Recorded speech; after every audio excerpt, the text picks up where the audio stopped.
ఓం శ్రీ గురుభ్యో నమః. గుడికి వెళ్ళంగానే సాధారణంగా గంట కొడతాం.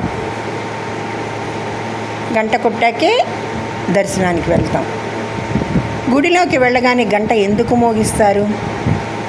ఆ దైవ రహస్యం ఏంటో తప్పకుండా తెలుసుకోవాల్సిందే. మరి విషయంలోకి వచ్చేద్దాం. హిందూ సాంప్రదాయంలో గుడికి వెళ్ళినప్పుడు గంట మోగించడం అనేది ఒక ముఖ్యమైన ఆచారం. దీని వెనుక ఉన్న ఆధ్యాత్మిక శాస్త్రీయ కారణాలను కనుక పరిశీలిస్తే ఆసక్తికరమైన విషయాలు దాగి ఉన్నాయి. ఘంటానాదం వినగానే మనస్సులో ఒక తెలియని ప్రశాంతత కలుగుతుంది. అయితే దీని వెనుక కేవలం భక్తి మాత్రమే కాదు, అద్భుతమైన విజ్ఞానం కూడా దాగి ఉందని తెలిస్తే మీరు ఆశ్చర్యపోతారు. పురాణాల ప్రకారం ఘంటానాదం చేయడం వల్ల దటుందని భక్తుల నమ్మకం. గంట మోగించడం అంటే భగవంతుడికి నమస్కరిస్తూ మన ఉనికిని తెలియచేయడం. నేను నీ సన్నిధికి వచ్చాను, నా విన్నపాన్ని ఆలకించు అని దేవుడిని ప్రార్థించడానికి ఇది ఒక సంకేతం. ఘంటానాదం వల్ల కలిగే పవిత్ర ధ్వని దుష్టశక్తుల్ని పారద్రోలి సాత్విక ప్రకంపనలను సృష్టిస్తుంది.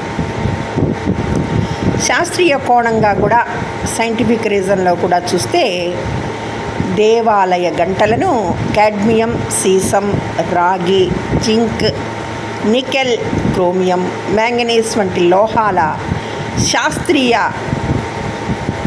మిశ్రమంతో తయారు చేస్తారు. వీటిని ఒక నిర్దిష్ట నిష్పత్తిలో కలపడం వల్ల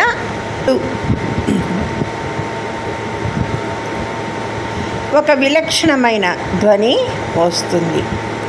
గంటను మోగించినప్పుడు వెలువడే ధ్వని, ప్రతిధ్వని సుమారు 7 సెకన్ల పాటు ఉంటుంది. అందుకని గంట కొట్టంగానే కాసేపు చప్పుడు వినపడుతూనే ఉంటుంది. మీరు ఆలకించి చూడండి.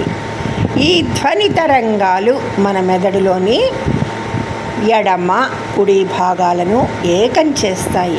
దీనివల్ల మన మెదడులోని ఏ కేంద్రాలు, చక్రాలు ఉత్తేజితమై మనస్సు ప్రశాంతంగా మారుతుంది. ఈ శబ్దం మనస్సులోని అస్తవ్యస్తమైన ఆలోచనలను దూరం చేసి భక్తుడిని ధ్యాన స్థితిలోకి తీసుకువెళుతుంది.